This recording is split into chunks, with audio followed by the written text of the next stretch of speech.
Standard 8 general science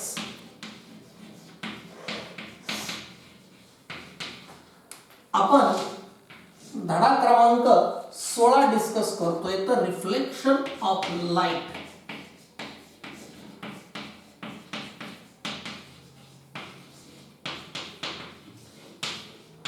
आणि आज त्याचं आहे लेक्चर क्रमांक 2. आणि आज आपल्याला पाहायचंय, काल जाता जाता आपण पाहिलं होतं types of reflection, regular reflection आणि इरेग्युलर रिफ्लेक्शन. आज तेच टाइप्स आपल्याला डिस्कस करायचे. तर टाइप्स ऑफ रिफ्लेक्शन याचे 2 प्रकार आहेत. त्यातील पहिला प्रकार आहे रेग्युलर रिफ्लेक्शन, नियमित परावर्तन. म्हणजे काय नेमकं रेग्युलर रिफ्लेक्शन? तर the reflection of light, the reflection of light from plane and smooth surface is called regular reflection.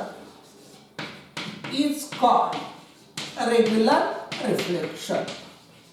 एखादा प्लेन आणि स्मूथ, म्हणजे प्लेन म्हणजे सपाट आणि स्मूथ म्हणजे मऊ, अशा सरफेसवर जर का लाईट रेज पडले आणि तिथून रिफ्लेक्ट झाले तर त्याला रेग्युलर रिफ्लेक्शन म्हणायचे. मग सर असा सरफेस कुठं भेटतो? आपला जो आरसा आहे, आपण जो वापरतो घरामध्ये, तर तो प्लेन पण आहे आणि स्मूथ पण आहे. आणि त्याच्यावर जर का लाईट रेज पडले आणि रिफ्लेक्ट झाले तर it is called as a regular reflection. आणि त्याची इथं काय सांगितलेले आपल्याला डायग्राम काढून दाखवलेली. या पद्धतीनं बघूया आपण डायग्राम, की हा कोणता सरफेस आहे? प्लेन सरफेस आहे. आणि हे पहा, याच्यावर लाईट रेज पडले, तर काय पडले? ते लाईट रेज पडलेले आहेत. आकृती महत्वाची आहे.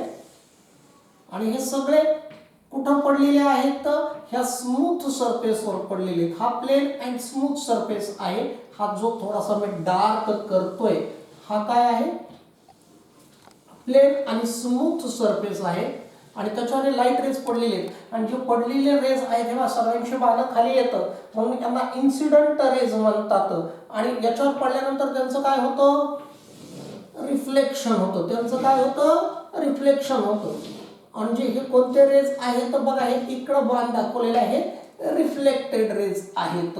आणि यांच्या दोघांच्या मध्ये अशी मी डॉटेड लाईन काढली. हा काय आहे? नॉर्मल आहे. हा काय आहे? नॉर्मल आहे. ही जी डॉटेड लाईन आहे हा काय आहे? नॉर्मल आहे. मग काय होईल? इथं येईल अँगल आय. म्हणजे काय आहे? हा अँगल ऑफ इन्सिडन्स, इथं अँगल ऑफ रिफ्लेक्शन 1. त्यानंतर इथं सुद्धा हा आय, इथं आर, आय, इथं आर. मग हे अँगल ऑफ इन्सिडन्स आणि अँगल ऑफ रिफ्लेक्शन. आणि हे कोणते रेज आहेत? खालच्या बाजूने येणारे. पुस्तकात जरी नाव दिलेलं नसलं तरी मी देतो नाव. हे कोणते रेज आहेत? इन्सिडेंट रेज आहेत. आणि हे कोणते रेज आहेत?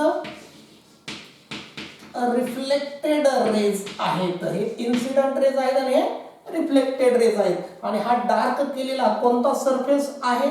तर हा स्मूथ सरफेस आहे. आणि हे काय आहे? रेग्युलर रिफ्लेक्शनची काय आहे? डायग्राम आहे. रेग्युलर रिफ्लेक्शन म्हणजे काय? The reflection of light from plane and smooth surface. For example mirror, त्याला रेग्युलर रिफ्लेक्शन म्हणायचं. आपण आकृतीकडे जर का बघितलं तर आपल्याला आकृतीमध्ये दिसतं काय आहे? की ह्या रेग्युलर रिफ्लेक्शन मध्ये all incident rays are parallel to each other. All incident rays are parallel to each other. बघा, दिसतं का नाही? की सगळे जे इन्सिडेंट रेज आहेत की नाही एकमेकाला पॅरलल. अगदी त्याच पद्धतीने all reflected rays are parallel to each other. त्याच पद्धतीनं ऑल रिफ्लेक्टेड रेज ते सुद्धा एकमेकाला कसे आहेत? Parallel to each other. आणि इथं सगळ्या केसेसमध्ये काय आहे, इथं याला वाटल्यास आपण I1 R1 म्हणू, याला I2 R2 म्हणू, याला I3 R3 म्हणू. आणि ह्या सगळ्या केसेसमध्ये आपल्याला काय म्हणता येतं, तर I1 is equal to I2 is equal to I3. आणि त्याला मी परत म्हणू शकतो, असं किती रेज येऊ शकतात मग, आणि परत त्याला म्हणू शकतो is equal to R1 is equal to R2 and is equal to R3. हे सगळे अँगल जर का आपण मोजले तर सारख्याच मापाचे येतात. याला म्हणायचं कोणतं रिफ्लेक्शन, रेग्युलर रिफ्लेक्शन. आणि दुसरा जो प्रकार आहे रिफ्लेक्शनचा त्याला म्हणायचं इरेग्युलर रिफ्लेक्शन, अनियमित परावर्तन, irregular reflection.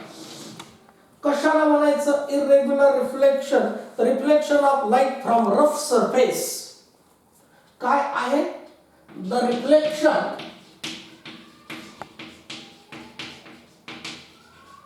Of light from rough surface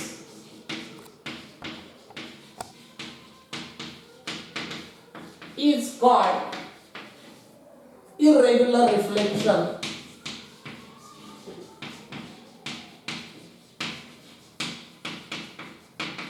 त्याला काय म्हणायचं, इरेग्युलर रिफ्लेक्शन, अनियमित परावर्तन. एखादा रफ सरफेस आहे, आता रफ सरफेस कोणतं मैदान आहे किंवा प्लास्टर न केलेली भिंत आहे ज्याचा सरफेस खडबड असतो, असे जे खडबड सरफेस वरून सुद्धा लाईट रिफ्लेक्ट होते त्याला इरेग्युलर रिफ्लेक्शन म्हणायचं. हे पण इथं काढलेला दिस इज रफ सरफेस. हा कोणता सरफेस आहे, ओबड धोबड खडबड असा सरफेस आहे. आणि पहिल्यांदा लाईट काय झालेली त्याच्यावर पडलेली, हे सगळे काय आहेत, इन्सिडेंट रेज आहेत. मात्र होतं काय की यांचं जे रिफ्लेक्शन आहे ते कसं असतं की अतिशय इरेग्युलर असं असतं की पहा. मग त्याच्यामुळं इथं नॉर्मल वगैरे आपण जरी काढले तरी अँगल ऑफ इन्सिडन्स आणि अँगल ऑफ रिफ्लेक्शन हे काय नाही तर सारखे येत नाहीत. मग आपण इथं म्हणू, इथं काय आहे की all incident rays are parallel to each other. पण सगळ्यात महत्त्वाची गोष्ट म्हणजे काय आहे, तर all reflected rays are not parallel to each other. याच्यामध्ये रिफ्लेक्टेड रेज एकमेकाला पॅरलल येत नाहीत. आणि सगळ्यात महत्त्वाची गोष्ट म्हणजे काय आहे, तर याच्यामध्ये अँगल ऑफ इन्सिडन्स आणि अँगल ऑफ रिफ्लेक्शन अशी तिरकी रेष ओढली म्हणजे नॉट इक्वल, हे एकमेकाला इक्वल नसतात.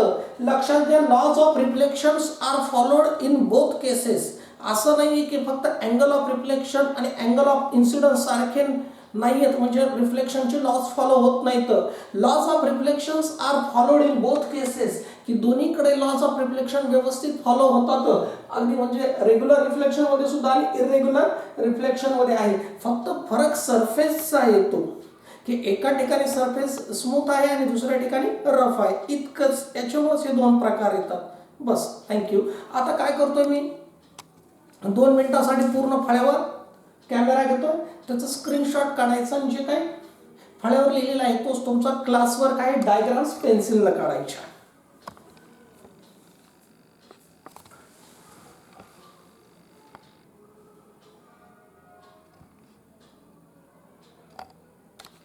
त्याचं वाटलं स्क्रीनशॉट काढून घ्या म्हणजे तुम्हाला ते लिहिता येईल व्यवस्थित.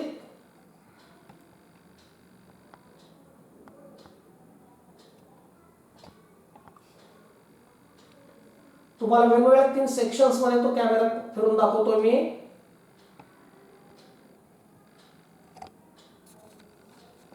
Okay, thank you.